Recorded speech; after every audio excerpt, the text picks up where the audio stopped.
Hi, everyone, and welcome back to Learning Data Live 2020. I'm Elizabeth Patterson, and I'm going to be moderating this afternoon session. Jack Molisani will be presenting the job market and data hiring trends. Learning Data Live is brought to you by Scriptorium, the content strategy experts. Since 1997, Scriptorium has helped companies manage, structure, organize, and distribute content in an efficient way. If you're trying to figure out how the DITA model can best support your content or you're setting up a DITA system, please contact us and we would love to work with you.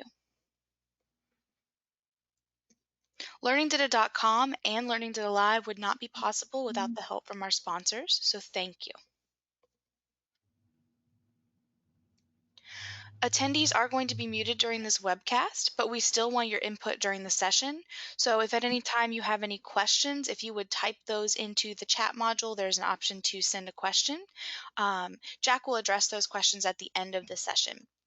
If you could go ahead and locate that now in your GoToWebinar interface so that you know where that is, that'd be great. Also be on the lookout during the question and answer portion at the end of the presentation for a link to our evaluation survey. We would really appreciate your feedback. And with that, I'm going to go ahead and pass things off to Jack. Jack, are you ready? I'm ready. All right, I'm going to make you the presenter. And Okay. you should be able to share your And I'm screen going to show now. my screen. Okay, you should be on. Yep, you're good to go. All right. So welcome everybody. I am Jack Molisani. I am the owner of ProSpring Technical Staffing, an agency that specializes in content people. I also produce the LavaCon conference on content strategy. And at the end of the webinar, we're going to be giving away a free virtual attendance pass. And I also wrote a book called Be the Captain of Your Career that hit number 5 on Amazon's career and resume bestseller list. So I've been a recruiter and a tech writer for over 20 years, and I've seen people make about just as many mistakes as possible when looking for work. So you have a unique opportunity to speak directly with a recruiter and ask any question you'd care to ask. And let's go on. So in this session, I'm going to start about talking about the changing job market, where we've been, where we're going, current requirements, future requirements, hiring trends, and job hunting questions and answers, both questions that I've asked hiring managers and questions that you get to ask me. So here we go. Oh, I've already told you about me. All right, so I break down the job market to before the web, after the .com crash, and current. We should probably throw future in there too, but let's do current. So before the web, a typical job posting was tech writer needed, must know FrameMaker and Robohelp. Then after the web was invented, tech writer needed, must know FrameMaker, Robohelp, and HTML, JavaScript a plus. And then the .com crash happened and there were no jobs. For months, there were no jobs. And when there were, they said things like tech writer needed, must know FrameMaker, Robohelp, HTML, Dreamweaver, JavaScript, Illustrator, Photoshop, had 10 years of hands-on experience in biotech and a master's in organic chemistry, PhD a plus, for $28 an hour. So luckily we survived the .com crash and companies are hiring again. They've discovered that offshoring wasn't as cost effective as they hoped. So a lot of the jobs are coming back to the mainland US, if most of the audience on this call is in the mainland US. So let's look at the current job market. So the requirements of pendulum has swung back to the center, not that there are more openings than qualified candidates.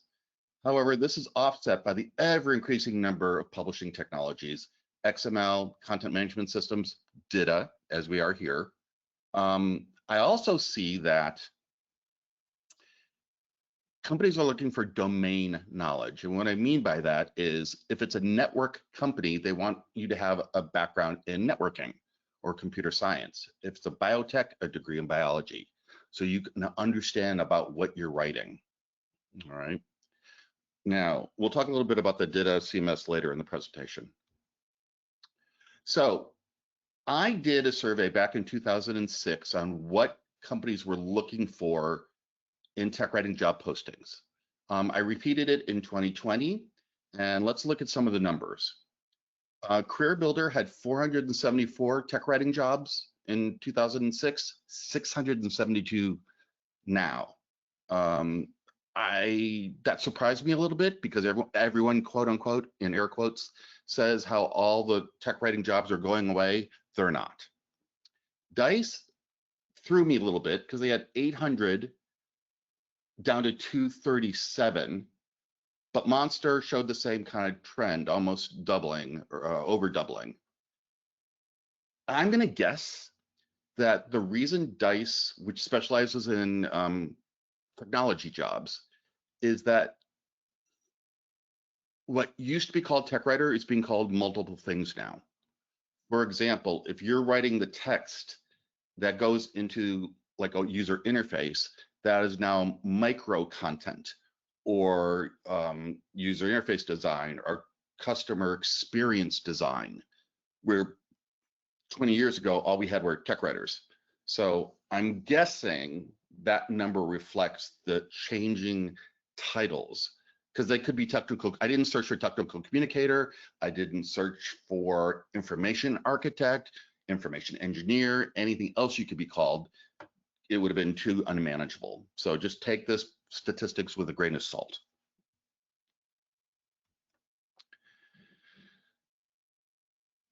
Because we had multiple publishing channels, print and online, and I also searched for Robohelp just as a comparison. Career Builder went from 68 to 10, DICE 58 to 4, 195 to 94, and this did not surprise me. Most softwares moving to cloud-based instead of PC-based, so most of the help is going to cloud-based. So while Robohelp does do HTML output, it's not the centric tool that it used to be. Now, let's talk about XML. I had a problem with Career Builder. I tried putting in Technical Writer and XML, and I broke the search engine. So I don't have a number for them.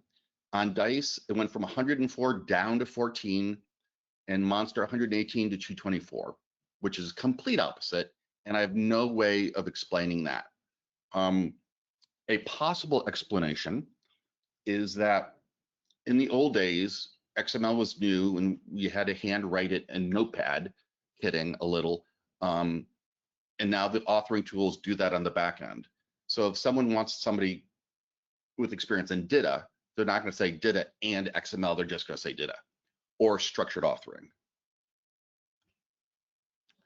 The ones that had DITA in it, Career Builder, now I didn't search for DITA in 2006, so I just have this year's numbers. But on Career Builder, there are 494 job openings right now with the word DITA in it. DICE had only had 7. Again, what's going on with DICE? Monster 153 and Indeed 330. So there are clearly many, many, many jobs out there for people who have DITA. And what's interesting about a job opening with DITA is you could have a job opening, I don't know, a John Deere tractor, Microsoft Word, and you could have 14 people, 25 people, 100 people apply for that job that are technical writers with Word, right? But DITA, you can't fake DITA. Either you know it or you don't. Either you've used it or you haven't. So you are uniquely qualified to apply for jobs that have DITA in it if you are learning DITA as you should be, since that's why you're here. All right.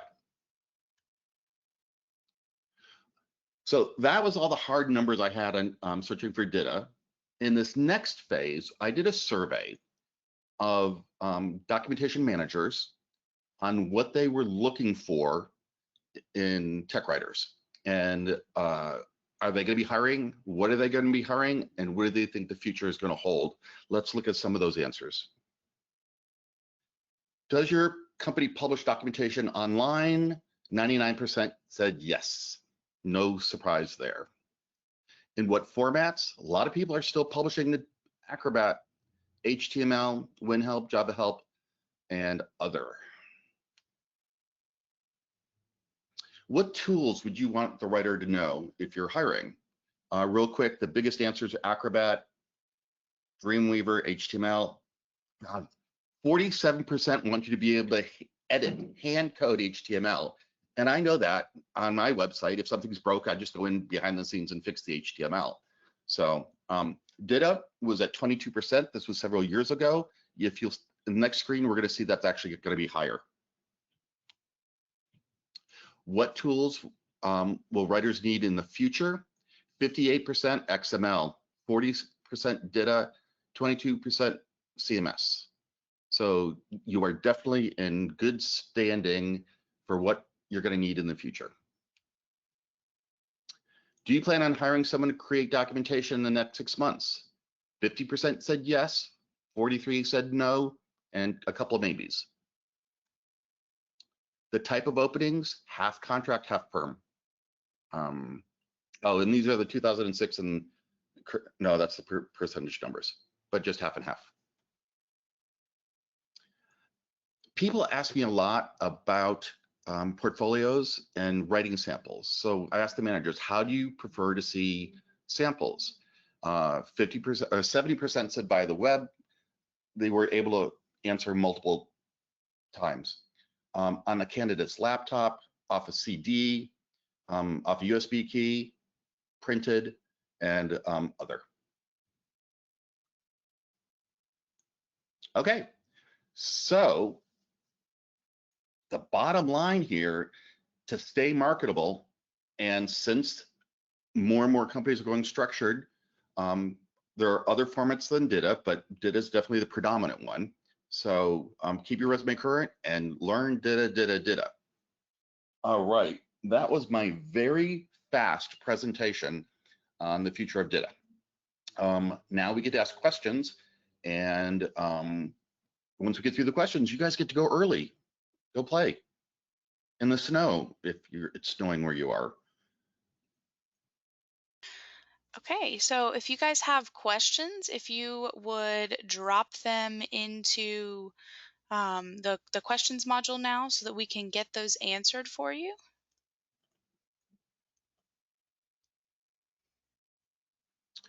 While we're waiting for people to type, on my website, prospringstaffing.com, there is a resource page that has all sorts of presentations I've given.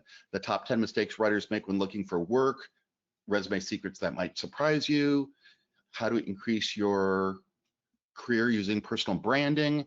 Feel free to jump on those. Okay. Again, you can find in the chat module, you can submit questions there. You can also email me if you have questions that you don't want to air in public, jack@prospringstaffing.com. All right, I've got one here. How valuable is XSLT, or how valuable is XSLT in regards to a skill in your research? Usually in a company, there is one person that does that, and all the writers just write. So if you want to be the subject matter expert for tweaking the transforms, that's good, but you don't need it to get a job in DITA. Okay. Any other questions?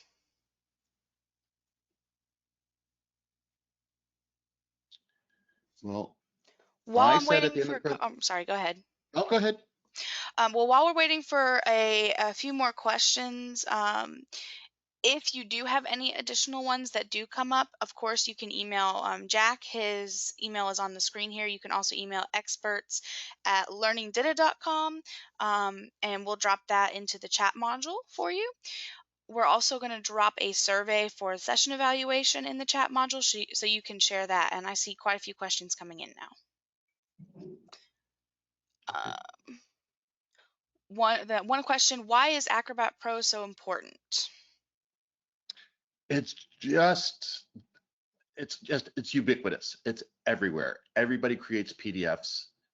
For example, for my conference, we put the program in HTML and PDF. When we generate the PDF, there are oftentimes you want to go in and tweak it or adjust something, and you can do that in Acrobat Pro. It's just a really, really ubiquitous tool, like Word and Acrobat. Okay. The next one, you spoke some about the job market in the States. Do you have any thoughts on the market in the UK? Are you I familiar with don't know. that? Okay. What I suggest, just like I did surveys of what companies are looking for by searching for tech writers and job boards, look for what's popular in your area. I know DITA is growing in Europe, but it's not as popular as it is here in the United States. For job markets, jobs also vary by area. For example, in Southern California, there's a lot of biotech, and that's where a lot of the tech writing jobs are. In DC, there's a lot of federal government, and in California, Northern California, high tech. So it varies based on region. So I would search for wherever you are, for what companies are looking for, and just look what the job postings state. And if there's something that you don't have, learn that skill, and that'll help make you marketable. Okay, great.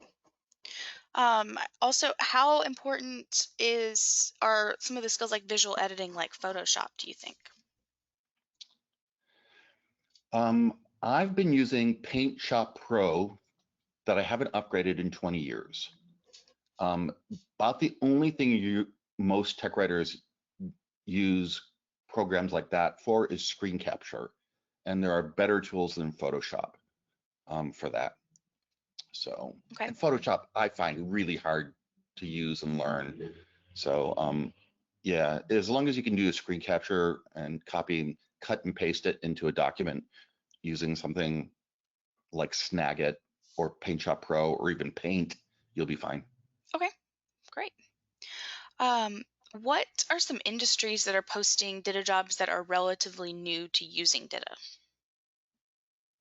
I think every industry is relatively new to using DITA. Some of the big companies have been using DITA for years because this has been around almost 20 years now, 2000. So IBM certainly was on the leading edge of doing this, and then the bigger companies like Boeing, people who had millions of pages of doc. But I don't really see a particular industry. Yeah, I just don't. Okay. Well, I don't see any more questions at this point. Did you want to do the raffle while we wait and see if any more come in? I did a random number generator based on the number of attendees on the call, and lucky number 13 won. So Caitlin, do you have a list of attendees that you can count through and inform them that they won? I'm doing that right now. So the number 13 is Gabrielle Gray. Yay, So Gabrielle. yes, Yep, Gabrielle Gray. So I'll reach out to her and I can put her in touch with you. that'd be great. Yeah. All right, great. And let's see. Oh, one other thing for the listening audience. One of the things that I do as a recruiter as a free service is to review your resume, because I guarantee I'll see mistakes in it that you won't. And here's a little pearl of wisdom. Microsoft Word tries to be helpful. If you do space hyphen space, it turns it into an en dash for you. If you do space hyphen up arrow, it does not. So the most common mistake I see in resume is a mix of hyphens and en dashes, which a dash with the letter N in your date ranges. And according to the Chicago Manual of Style, the most correct punctuation is an en dash with no space on either side.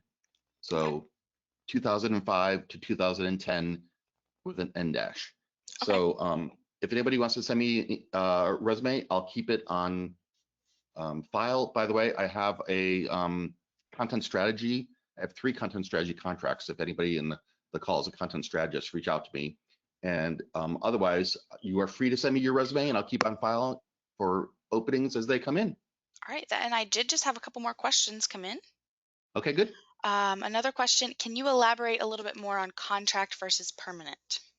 Absolutely. So by perm, I mean you're an employee of a company, you get benefits and vacation time.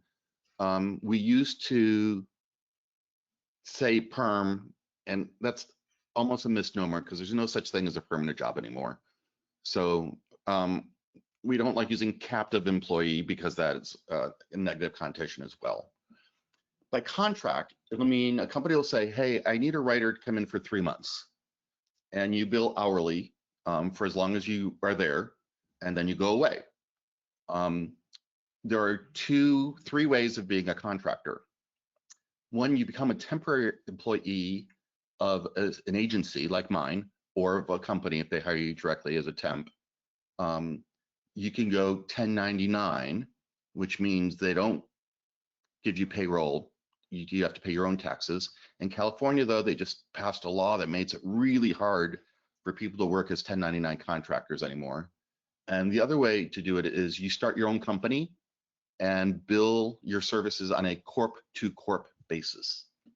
There's more things you can write off that way, and there's some legal protections that you can do, but consult your own tax professional before deciding which way you want to go on those three. Great, thank you. And then also, could you speak to the adoption of DITA for training content? No, I'm sorry, because I, I see very little in training.